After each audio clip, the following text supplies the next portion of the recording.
Assalamualaikum warahmatullahi wabarakatuh.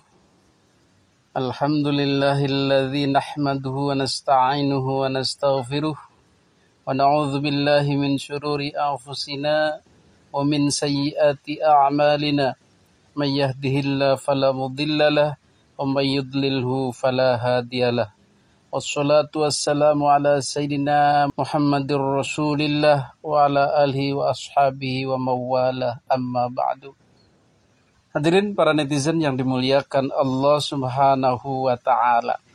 Pada kesempatan video kali ini kita akan mengkritisi sudut pandang dari Dr. Nadir Shah Hussain. Beliau dikenal sebagai Gus Nadir. Beliau terlahir dari keluarga kiai dan beliau pun dipandang sebagai kiai, sebagai profesor, sebagai doktor. Dan beliau juga adalah Rais Syuriah, pengurus cabang NU di Australia dan Selandia Baru. Karir beliau yang utama adalah sebagai dosen atau pengajar di Fakultas Hukum Universitas Melbourne, Australia. Jadi beliau ini tulisan-tulisannya, pandangan-pandangannya dinilai sebagai pandangan penuh kasih sayang dan tidak ikut-ikutan latah tokbar takbir lah begitu. Teriak-teriak yang merusuhkan. Jadi mazhab beliau itu mazhab cinta katanya.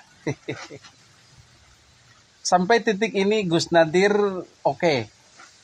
Jadi beliau tidak mau ada satu friksi pun di kalangan masyarakat, apalagi di kalangan NU.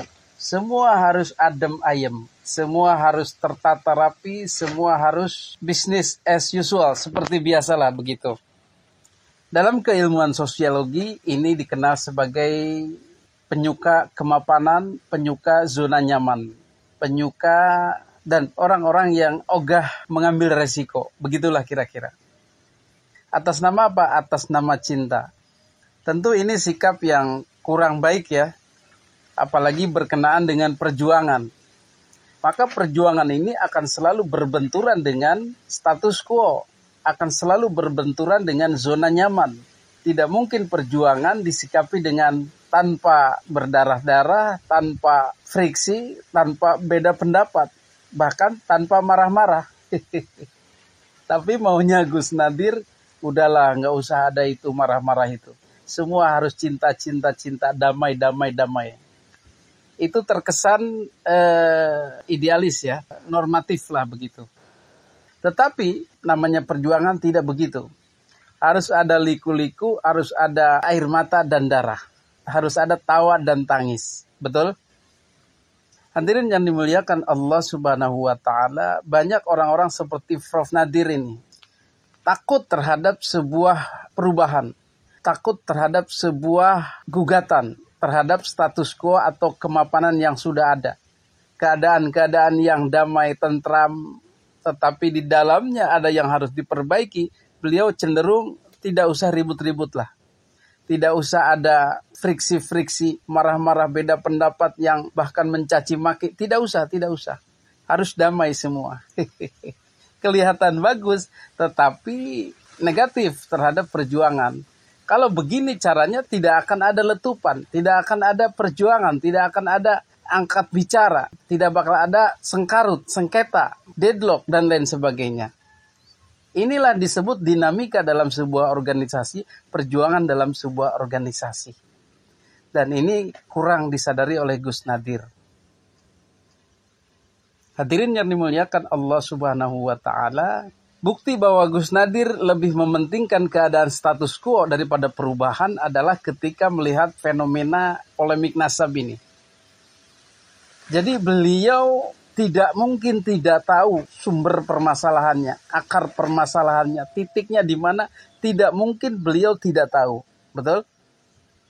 Karena beliau orang akademik, suka membaca, suka menulis, suka menganalisa, tahu gejolak-gejolak sosial politik keagamaan di negara ini, bahkan di dalam lingkup NU, beliau pasti tahu.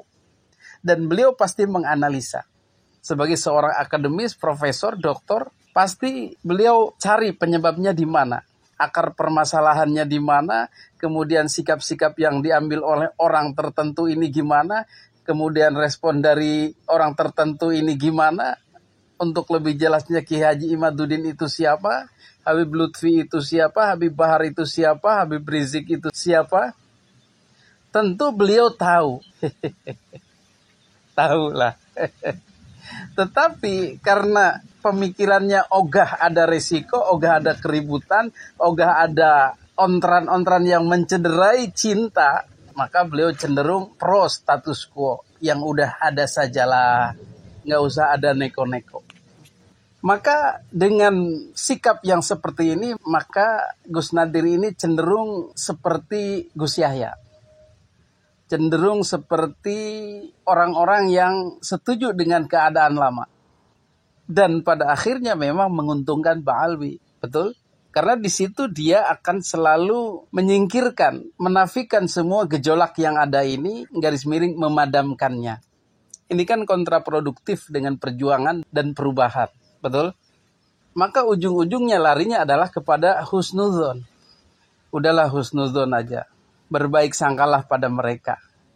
Mereka dituduh tidak nyambung kepada Kangjeng Nabi Muhammad SAW. Saya tidak percaya karena saya husnudzon. Udahlah percaya saja daripada caci maki mereka.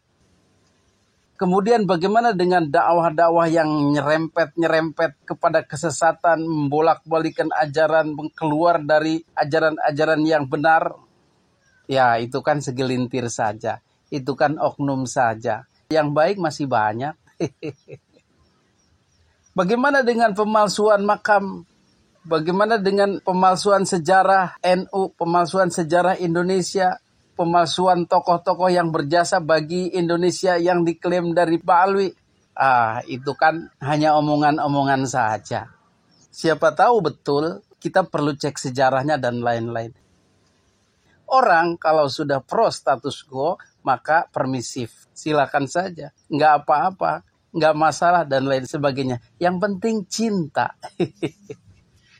Inilah kesalahan berpikir dari Gus Nadir dan Gus Yahya yang karena keinginannya mempertahankan kedamaian, akhirnya memadamkan perjuangan, memadamkan reformasi, memadamkan pembaharuan. Sama halnya ketika zaman reformasi. Semua orang hampir berkata begitu. Berkata pro status quo di awal-awal. Ini apa ini? Gerakan apa ini? Ini akan mengacaukan negara ini. Ini akan membuat ontran-ontran ini. Ini akan menimbulkan caci maki ini. Udahlah. Tetapi karena desakan perubahan yang begitu kuat, maka perjuangan terus berjalan dan menemukan momentumnya, menemukan kebenarannya. Dan orang-orang yang pro status quo akhirnya tergilas. Disangkanya penyeru kedamaian, disangkanya paling bijaksana, ternyata membela yang salah.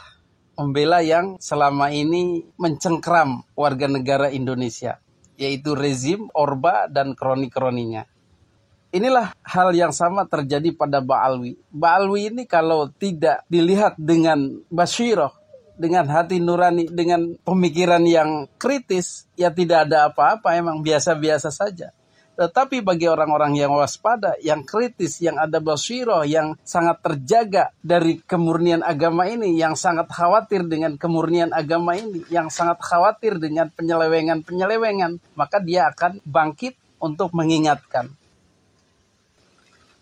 Hadirin yang dimuliakan Allah Subhanahu wa Ta'ala, kembali kepada Gus Nadir tadi, sudah dikatakan tidak mungkin beliau tidak tahu permasalahan. Tetapi beliau nafikan semua, nolkan semua, tidak dianggap tidak ada semua.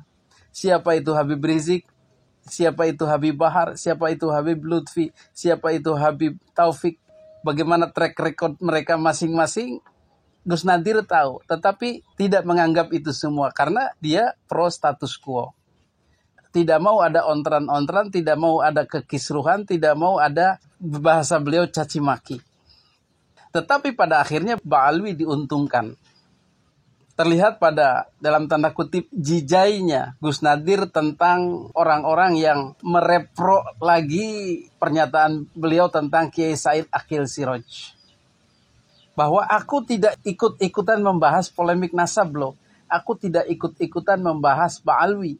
Aku hanya membahas dinamika NU. Sangat ketakutan dikait-kaitkan dengan polemik nasab. Itu kan cuci tangan, atau cari aman, atau pro status quo, atau anti perubahan. Sampai-sampai harus klarifikasi, aku nggak ikut-ikutan polemik nasab. Loh emang kenapa? Emang takut? Emang begitu takutnya Gus Nadir terhadap keterlibatan ini? Beliau tidak melihat bagaimana Kiai Haji Marzuki Mustamar yang sudah mulai memahami, Kiai Haji Said Akil Siroj yang sudah mulai memahami dinamika yang ada dan mencoba menganalisis masalah dan menentukan sikap.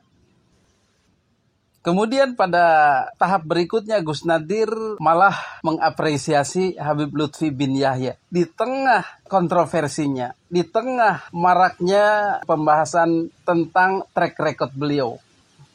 Bagaimana Jatman mau diambil alih tetapi gagal, kemudian mendirikan Jatman baru dengan nama Jatma, tetapi oleh Gus Nadir ini ya dipuji-puji juga. Seolah-olah kejadian ini ya tidak ada apa-apa, tidak ada riak-riak, bukan gunung es yang di bawahnya ada masalah besar, tidak. Beliau hanya melihat, ya ini bagus ini bagus ini.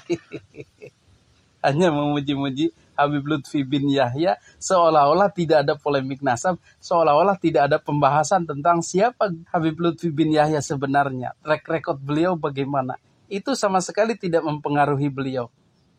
Ini kan ciri kegagalan akademik. Bagaimana menganalisa suatu masalah dan tidak adil, tidak fair, langsung menafikan, langsung menganggap tidak ada, langsung bersikap pro kepada Habib Lutfi bin Yahya, pro terhadap Ba'alwi. Ini yang jadi masalah daripada Gus Nadir Shah Hussein. Mudah-mudahan beliau ke depannya lebih arif bijaksana lagi dalam mensikapi masalah ini dan menentukan pilihan berdasarkan keilmuan, berdasarkan analisa yang benar-benar faktual, sesuai kebenarannya, bukan hasil daripada subjektivitas atau keinginan untuk mempertahankan status quo. Kalau itu yang masih diperjuangkan oleh Gus Nadir, maka Gus Nadir akan masuk barisan orang-orang yang mempertahankan status quo atau berada di zona nyaman atau cari aman. Itu kan tidak bagus untuk perubahan di NU, untuk keilmuan di NU. Tetapi malah berkontribusi terhadap kejumudan di NU, terhadap kevakuman ilmu pengetahuan di Nahdlatul Ulama. Mudah-mudahan beliau bisa mempelajari lagi permasalahan yang ada dan memberikan sikap yang selayaknya. Hadanallahu wa iyyakum ajmain. Wassalamualaikum warahmatullahi wabarakatuh.